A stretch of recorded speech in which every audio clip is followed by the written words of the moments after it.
Lord of Mysteries 2, Circle-of-Inevitability. Chapter 172, Superintendent. After concealing the body, Baron Brignaise nonchalantly addressed Lumian, his curiosity piqued. "I must say, I'm quite intrigued. How did you manage to eliminate Hammer 8? Lumian didn't hold back, revealing everything. He retrieved an empty metal canister and placed it on the table before him. "What's this?" Baron Brignaise examined it carefully for a few moments. "Remember when I ventured underground earlier today?" Lumian grinned. "I encountered a deviant individual and quite accidentally dispatched him. He happened to possess this gaseous sedative and its corresponding antidote. After infiltrating Hammer 8's washroom, I consumed the antidote and patiently awaited his arrival. When he entered, I unscrewed the sedative and engaged him in close combat. I restrained him, preventing his escape until the sedative took effect." Baron Brignaise pondered for a brief moment, confirming the plausibility of this plan. Satisfied, he nodded and remarked, "The washroom is rather confined, and the gaseous sedative will quickly permeate the space. Moreover, there's no ventilation to speak of. Considering Hammer 8's cautious nature and his guard against our Savoy mob, he wouldn't offer an easy opportunity for infiltration.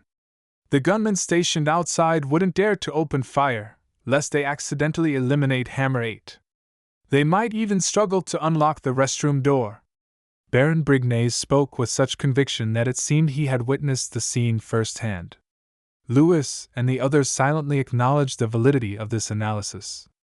Having understood the intricacies, they realized that Seal's ability to dispatch Hammer 8 within such a short span of time wasn't as implausible as they had initially thought.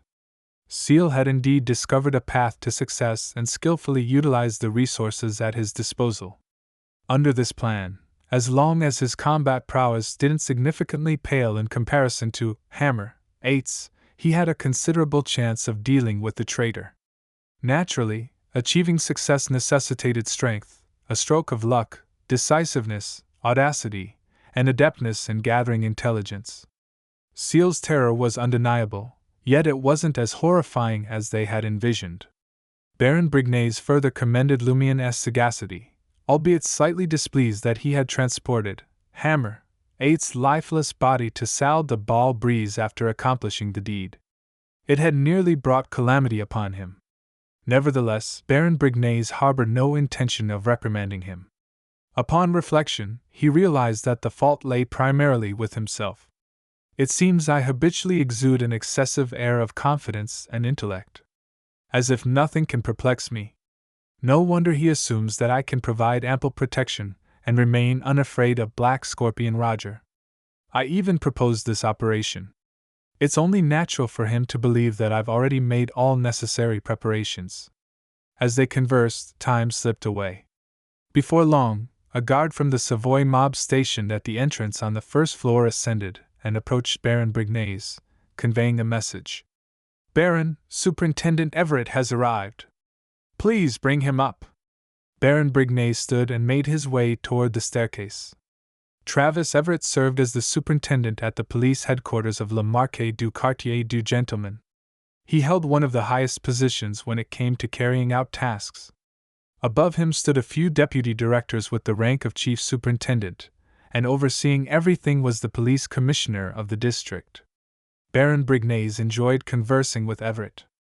Emperor Roselle's words described him as the epitome of Mr. Nice Guy. He preferred not to delve into the truth, simply hoping for harmonious interactions and a lack of trouble. He possessed a remarkable ability to resolve conflicts between the mobs and the market district. 10 seconds later, the officer led his two subordinates into the cafe on the second floor. Travis Everett appeared to be around 30 years old, and stood nearly 1.75 meters tall. His black hair was cropped short, and he wore glasses with relatively large black frames that framed his blue eyes. His chin was slightly broad. Dressed in a black police uniform, his epaulets showcased 5-petaled irises in silver white against a black background. This indicated his rank as a superintendent. If there were 7 petals, he would hold the rank of chief superintendent, and above that, an off-white diamond square. Travis Everett looked at the smiling Baron Brignaise and asked with a stern expression, "What just happened? Please don't tell me there was an explosion at the entrance of Salle de Bal Brise, and you have no idea who did it. Monsieur Superintendent, please have a seat." Baron Brignaise guided Travis Everett to a wooden table and personally pulled out a chair for him. Lumian, disguising himself as one of the thugs alongside Louis and the others, stood behind Baron Brignaise, avoiding direct confrontation with the officers to prevent recognition as a wanted criminal. Baron Brignaise picked up his mahogany pipe and gazed at Travis Everett across from him. With a grave expression, he spoke. "Hammer 8 is dead. I was concerned that Black Scorpion Roger would go into a frenzy, so I detonated the explosives and drew everyone's attention. Rest assured, Monsieur Superintendent, I carefully chose the location of the blast. I didn't harm or seriously injure anyone." Travis Everett raised his right hand, adjusted his black-framed glasses, and pointed at Baron Brignaise. "Can you all refrain from causing so much trouble? The parliamentary election is taking place next week. Do you want us to embarrass ourselves in front of our future superior? I don't care about your intentions, nor do I wish to know your motives. All I desire is a peaceful market district. If something similar occurs again, I will propose to Monsieur Amerk that Bureau 8 and the two churches form a joint investigative team to handle your Savoy mob." Amerk served as one of Trier's police commissioners, overseeing Le Marquis du Quartier du Gentleman. Travis Everett did not mention the death of Hammer 8 directly, but he employed it as a warning to Baron Brignaise. Baron Brignaise responded with a smile. "Monsieur Superintendent, fear not. For the next 2 weeks, we shall strictly adhere to the law. I am merely concerned about the poison spur mob." Travis Everett nodded and let out a sigh. "Emperor Roselle proclaimed that peace brings prosperity. If you do encounter any disputes, you can seek me out for a tribunal." He then turned to the 2 lower-ranking officers beside him and said, "Let us return now and find someone to keep a close watch on the leaders of the poison spur mob. We must ensure they behave." The superintendent rose from his seat and extended his arms. "Praise the sun! Praise the sun!" Baron Brignaise also stood up, echoing the sentiment. As Travis Everett and his companions descended the stairs, Lumian muttered quietly to himself, "Do people in positions of power always enjoy quoting Emperor Roselle? We lower-class individuals are different. We curse and use crude language as needed. The sense of a sentence doesn't depend on who utters it."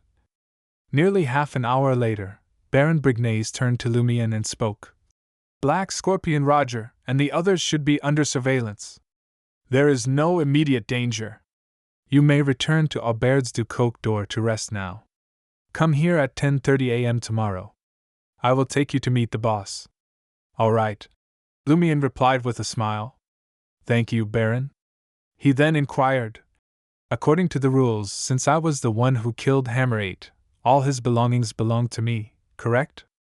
"That is correct," Baron Brignaise confirmed, displaying a generous nature when it came to such matters.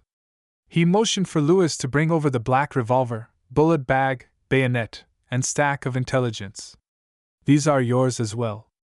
Lumian fastened the holster under his left armpit and stowed away the other items before entering the room where Hammer 8's lifeless body lay. Ensuring no one was tailing him, he squatted down and unbuttoned the corpse's shirt. There he discovered a golden-red ball resembling the morning clouds and sunset, with a faint, flickering light dancing within. This was a pugilist beyond her characteristic. Lumian happily pocketed it and proceeded to search Hammer 8's pockets. He found 116 Vaudor and 17 Coppet notes and coins, along with a pair of boxing gloves made of steel-like material, adorned with several sharp spikes. For Lumian, this bounty far exceeded the satisfaction of hunting Margot. On his way back to Auberge du Coq d'Or, only sporadic gas street lamps illuminated the path. Lumian weaved through the intersecting shadows, sensing pairs of eyes fixated on him. Is Black Scorpion Roger commanding the deceased or using other beyonder abilities to keep tabs on me? Or am I simply being overly vigilant and imagining things? Lumian muttered, raising his right hand to massage his temples. He activated his spirit vision but found nothing amiss. The unsettling feeling of being watched gradually faded away. In the 3-story building with a garden at 126 Avenue du Marquet, the imposing black scorpion, Roger, with his piercing deep blue eyes, and the charming, baldy Harmon walked back through the door. The 10 members of the poison spur mob, who had been waiting anxiously, felt the air grow tense and their fear heightened.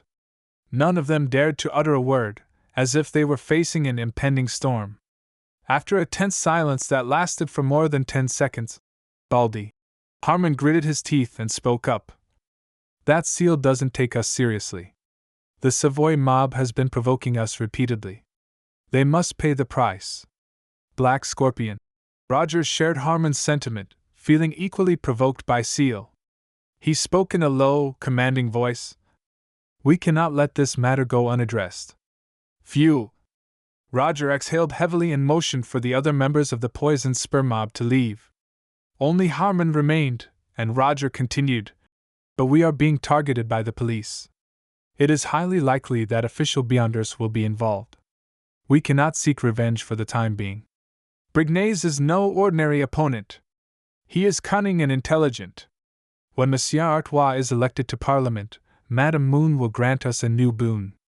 At that time, I will extract Brignaise's brain and feed it to the stray dogs. However, we cannot remain idle. When the surveillance on us becomes less vigilant, I will seize the opportunity to assassinate Seal.